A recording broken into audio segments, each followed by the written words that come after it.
a man should answer this question. I will tag some men in this video that I think like women, and perhaps they can give us a better view on this. Hey there. The question is, what's a good litmus test for weeding out misogynists?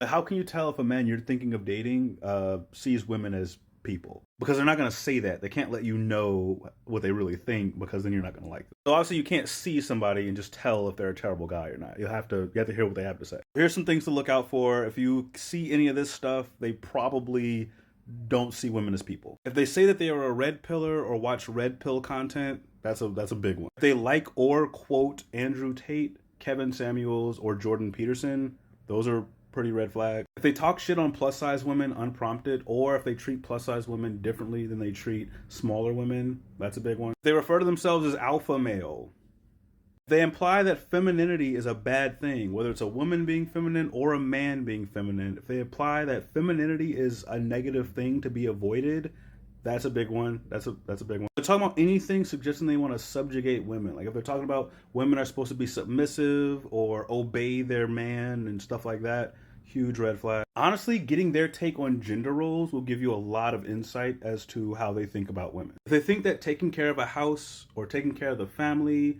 or cooking, they see that as a woman's job, red flag. If they say anything that implies that they believe men are just in general better than women, that's a huge one. You can look at how they talk about their ex and past relationships. You can look at how they talk about men who are respectful to women. You hear words like cuck or beta or, feminine man, low value man, shit like that. Those are all bad. Look at how they talk about sex workers. Even if you yourself are not pro sex work, listen to how they talk about sex workers and see if they believe women who engage in that don't deserve respect. When I talk to men, these are things that I listen for to see if I even want to hang around them. If a guy doesn't like women, there's only so long he can pretend under scrutiny. Most men are able to get away with it because they're never challenged on their thoughts, so they don't really have to wrestle with whether or not they like women. If you just listen to how they talk, or if you ask the right questions, they're going to let you know how they feel really early in.